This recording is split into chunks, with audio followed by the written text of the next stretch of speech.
This is section 1.7, our second day, talking about functions. Just a reminder that we do have a test coming up at the end of this week. You guys have a study guide, correct? Yes. Hopefully you have got a good start on that study guide. We have a quiz in here tomorrow for sections 1.5 through 1.7. We'll spend a little bit of time reviewing, and then we'll take our quiz tomorrow. Wednesday, any late work is due, as well as your study guide is due. Late work and study guide is due on Wednesday. Okay, so today we are evaluating functions. I want to first talk about an equation versus function notation. So if you would write down these examples, an equation might look like y equals 3x minus 8. In Algebra 1, we will work a lot with function notation. Function notation looks like this. It is read f of x is equal to 3x minus 8. Again, function notation is something you will see often, and we will work a lot with that in Algebra 1.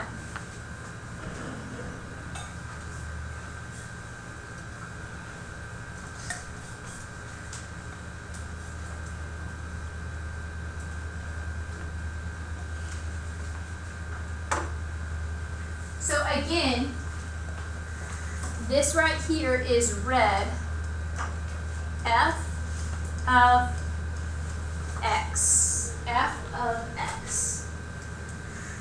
It's not fx, it's not f times x, it's function notation. It simply is another way to write an equation.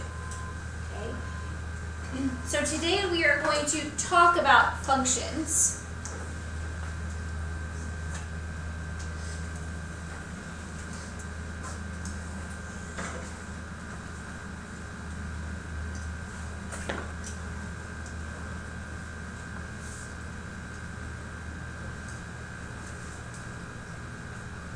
So this is called a function machine.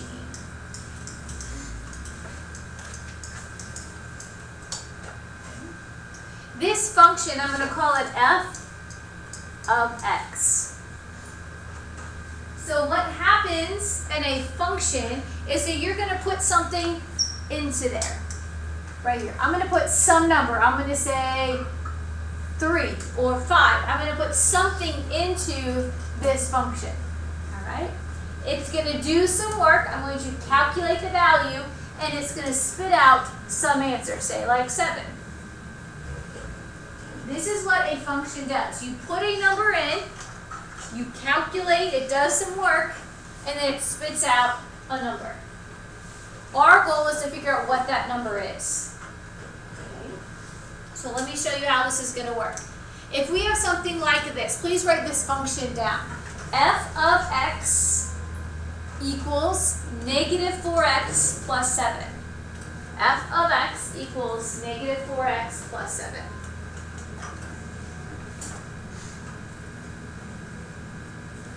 Down below that problem you wrote, please write f of 2. Below that, please write f of 2. Not beside it, please write it below. It goes with that function. So f of 2, what that means is I'm going to put 2 into that function. So back here, instead of 3, what am I going to put in? 2. I'm going to put in 2. Okay. I'm going to put it into my function. It's going to calculate some value, and it's going to spit out an answer. Well, how do I calculate that value? Well, what I'm doing is I'm replacing all of the x's in my problem with 2.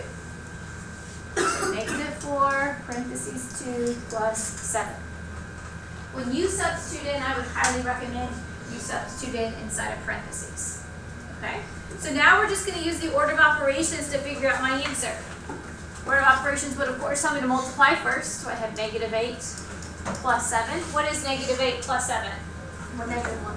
Negative 1 equals negative 1.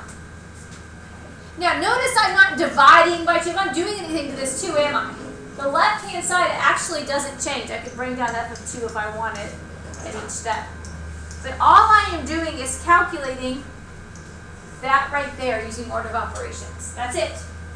Okay, I didn't do anything to the left-hand side of the problem at all. Look at the next example, f of -1. So basically it's just substituting, right, or replacing it? Yep, substitution and then order of operations. So f of -1 means we're going to put what number in for x? -1. So in our function, I'm going to take out x and I'm going to replace it with -1.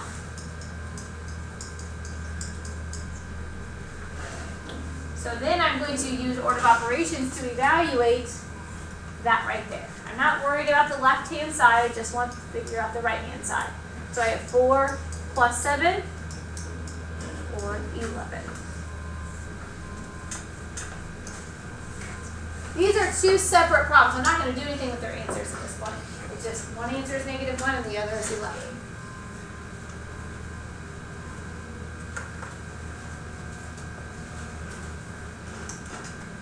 How about this one? This time we're using the function f of x equals 3x minus 4.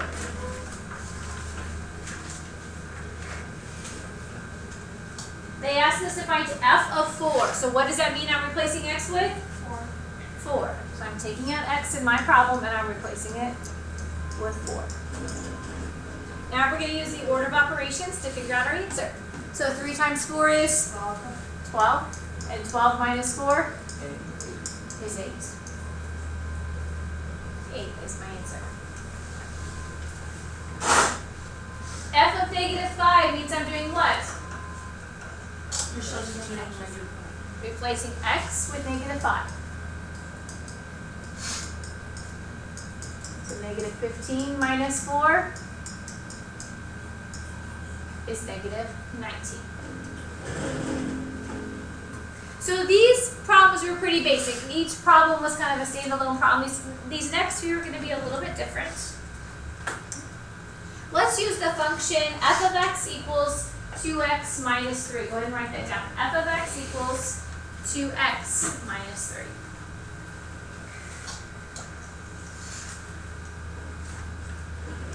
This time they've given us something a little bit different. It says to find f of -1 plus f of 2. So we're going to think of this as basically a 3-step problem. I'm first going to find f of -2, and then I'm going to find f of 2, and what do you think I'm going to do with those answers? Add them together. Okay? I'm going to work them as 2 separate problems to start, and then I'll add my final answers together. So let's first calculate f of -1. I'm not even going to worry about f of 2 for right now. Let's just find f of -1. So f of -1 means I'm going to take out x, I'm going to replace it with -1. So 2 times -1 is -2, and -2 minus 3 is -5. Now I'm going to calculate f of 2. So I'm going to take out x in my problem, and I'm going to replace it with 2. 2 times 2 is 4, and 4 minus 3 is 1. Am I done? No. I found f of -1, I found f of 2. What do I do with those answers? Add them, just like it says here. So I'm going to take -5 plus 1, which is -4. -4 is the answer.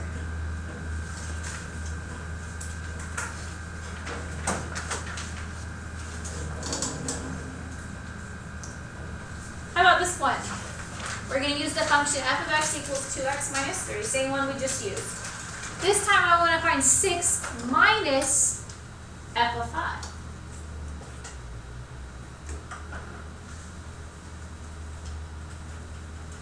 So I'm going to figure out what f of 5 is, and then I'm going to take that answer away from 6. So let's first calculate f of 5.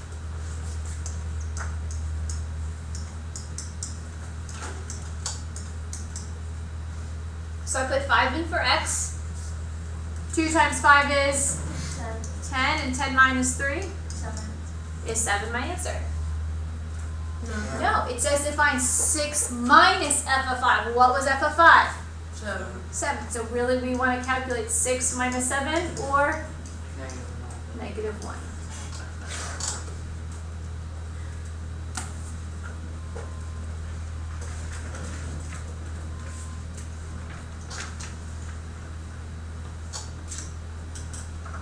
How about this one? Let's use the function f of x equals negative 4x plus 7.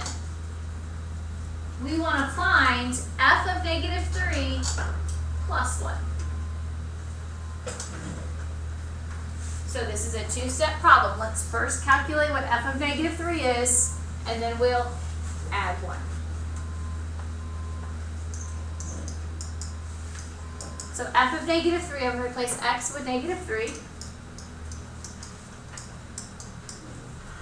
Negative 4 times negative 3 is 12, and 12 plus 7 is 19. Is 19 my answer? No. No, what do I need to do? Add 1. Add 1. Which is 20. Yes. Is it an emergency? Can you record on the lesson? 20 is our answer.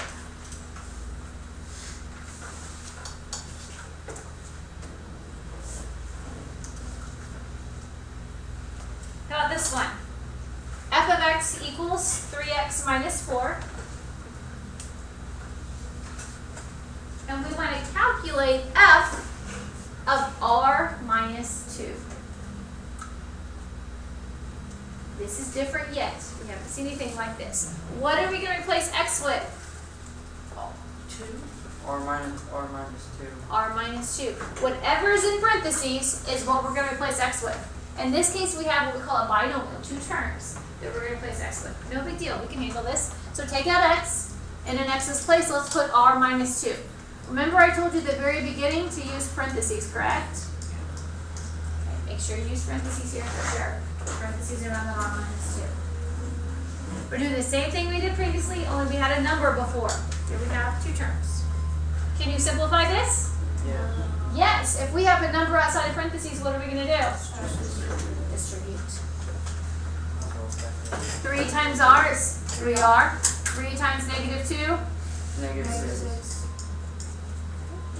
I've got some terms here I can combine. What's negative 6 minus 4? Negative 10. Just 10. 3r minus 10. Can I take 3 minus 10 and say that's negative 7r? No. No, they're not like terms. That is my answer, 3r minus 10.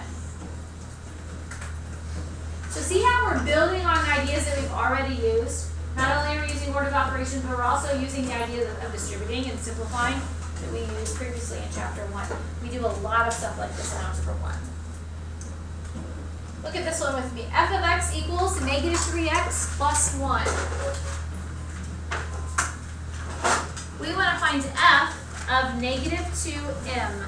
F of negative 2m. So what are we going to replace x with? Negative 2m. Negative 2f. So negative 3, parentheses, negative 2m plus 1.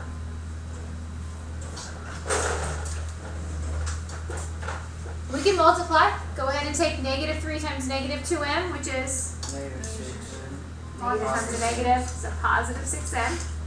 Plus 1. I didn't even see the negative. That's it. That's all we can do because I don't have any like terms. I don't have any other m's, no other constants, so it's just 6m plus 1.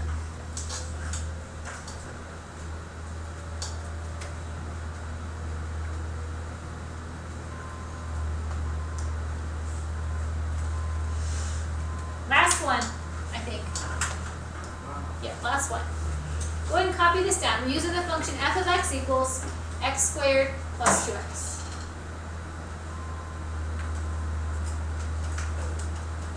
So 5 bracket f parentheses a parentheses bracket.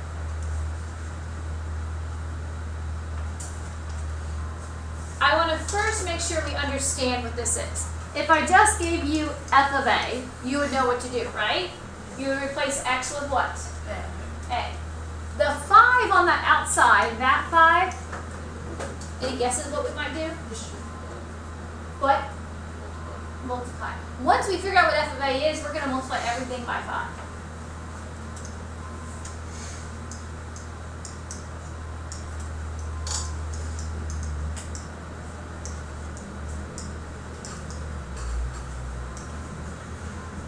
So let's first figure out what f of a is. So a squared plus 2 times a. There's really not much I can do with that. I might rewrite it as a squared plus 2a. But there's nothing else I can do. I don't have any like terms there, do I? Okay. So that 5, it means to multiply by 5. I'm going to take the whole problem. And I'm going to multiply by 5. So now what do I have to do? Distribute. 5 times a squared. 5a squared. And 5 times 2a. 5a squared plus 10a. Are those like terms? No. They are not, so there's no more that I can do. Alright, so here's what I'm going to do. I'm going to partner you up. You've got an activity to do right now together. You need a calculator and pencils, all you need. Use your partners, actually use 3 partners, okay? Use your partners right here. Partners, partners, partners, partners, partners, okay? Go ahead and do it with your partner and I'll give you what you're going to do and then explain it. You don't need your book, all you need is your pencil and a calculator.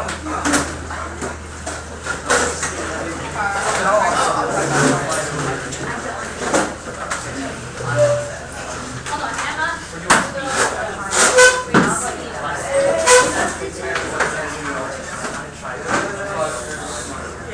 Okay, this is called partner problems. I'm not sure if you've ever done these before together, but it works kind of cool.